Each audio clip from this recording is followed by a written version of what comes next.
and you're thinking like, should I get the seasonal flap? Like, oh guys, say no. Go for the thing that you really want. If a sales associate is pushing you to buy a bag, do not buy the bag. Hey guys, welcome to my channel. I'm Jess. I often struggle in my head with whether I should buy a handbag or not. I see people on Facebook groups asking, guys, should I buy this bag or should I say no? I wanted to list some questions that I might ask myself before buying a handbag to figure out whether I should buy it or not, because there are many times where I feel like I just give in to the bag despite there being reasons why probably I shouldn't buy it.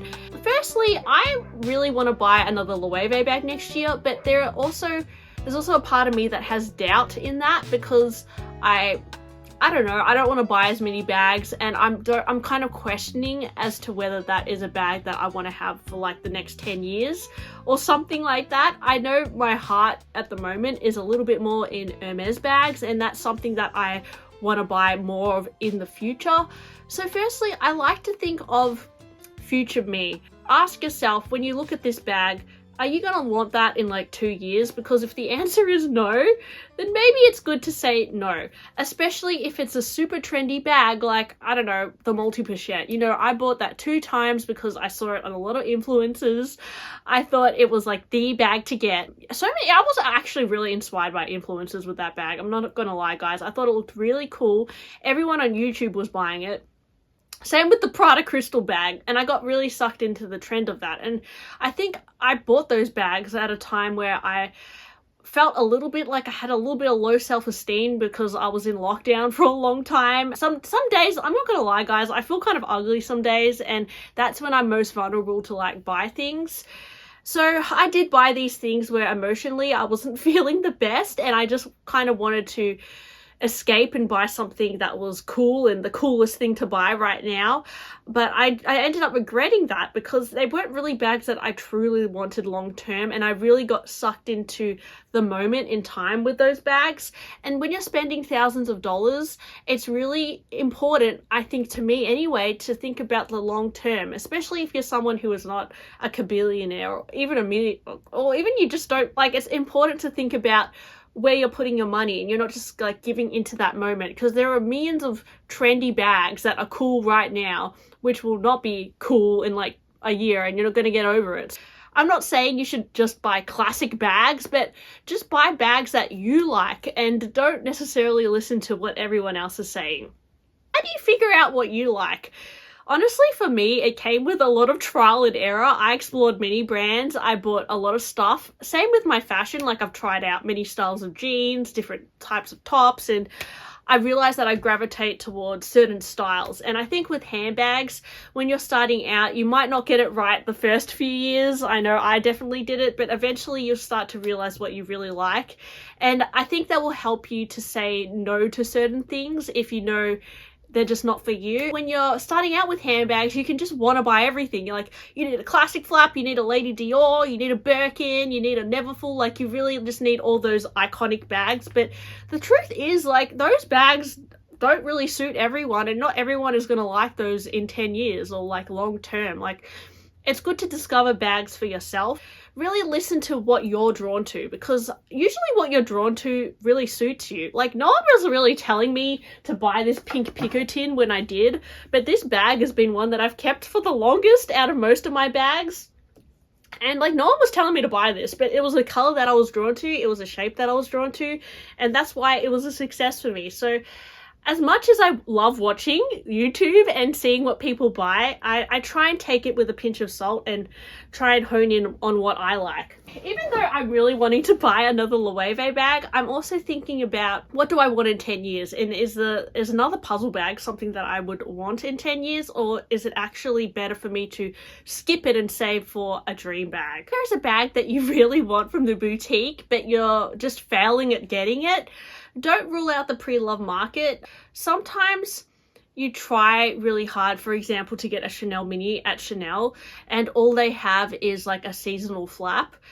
and you feel like you've waited so long to get the Chanel mini, so you go for the seasonal flap, and you're thinking like, should I get the seasonal flap? Like, oh guys, say no. Go for the thing that you really want and buy the mini from the Preloved market. It's really easy to get swept up in the store experience. The sales associates are there to sell bags to you. A lot of them do have your best interest, some don't, some just want the commission.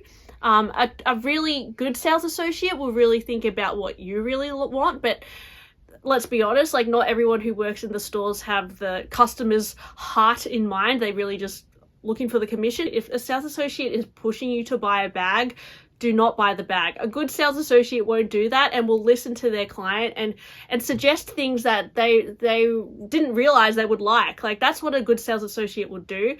But don't ever feel pressured to buy a bag from the boutique if it's not what you want, or feel pressured to buy extra stuff to buy a bag. Like these are things that are games that we can play in the store, and you know, I've done it as well. Like I bought things. Well, to be honest, I haven't bought things to obtain a bag because I haven't been offered a bag at Hermes. I've just bought whatever that I wanted. But I know we can get sucked into this mentality, like if I don't buy that, then they won't offer me that. And I think that can be, you can have a lot of regret from doing that sometimes. So I don't rule out the Preloved market, guys, because on the Preloved market, you can get exactly what you want. And sometimes you don't even have to pay a premium. And I actually discovered most of my cool bags were on the Preloved market. And there's so many styles that people don't talk about as well that are not advertised, that are just better, well made and more unique in design than the things that are currently in the boutiques. Like I think the fashion of today and the bags that I see coming out in the stores today sometimes are not as interesting as what was created in the past. So I love exploring the Preloved market. I love learning about brands on the Preloved market. I think that learning about what Chanel used to do and what Hermes used to do will help you understand the styles that are currently in the boutique, because let's face it, guys, most brands look at their vintage bags that they inspire them to make the new bags. So if you just go to the Preloved market and buy the vintage version for a fraction of the price, you might actually be buying something that might be like a museum piece one day. Like it's something that I think people shouldn't dismiss. The Preloved market is somewhere where you can learn a lot, you can get some deals, and you can get bags that no one else has. And I think when you're buying a bag as well, it's good. I mean, a lot of people aren't really interested, but it's good to learn about the history of a brand.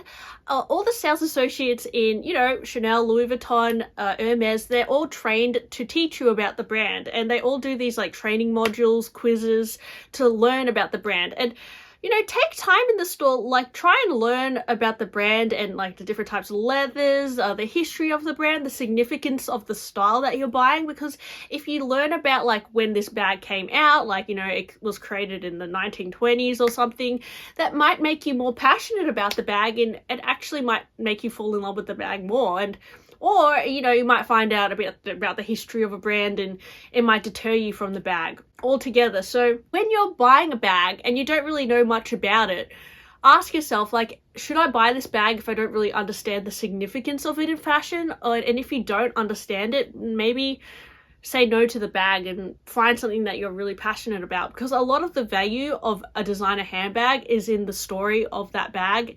And I think it's important to understand the significance of that bag before you buy it. You might not agree with me, but I just think I like to learn about the bag before I invest in it, because it is a lot of money.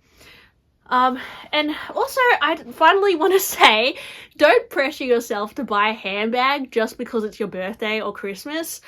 There are times in our lives, guys, where we feel like I don't know, because it's your birthday, you have to buy a handbag and you simply cannot find the right one for you. I'm telling you guys, 9 times out of 10, if you just buy whatever handbag you want on the day of your birthday, chances are like a month later there's going to be a better bag that you wish you bought instead, and you just wasted the money on your birthday.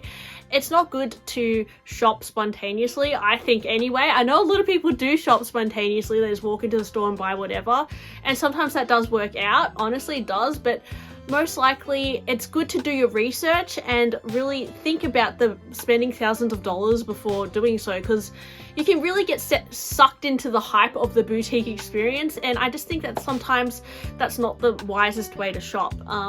if the bag of your dreams hasn't come up yet and it's your birthday, just be patient, guys. Wait for when it does come up, and you would have been thankful that you didn't spend money on your birthday and your dream bag came at the right time. So yeah, that's all my reasons why to say no to a bag, or, you know, things you should ask yourself when you're buying a bag. I hope that was helpful. And yeah, thanks for watching my channel, and I'll talk to you on my next one. Bye!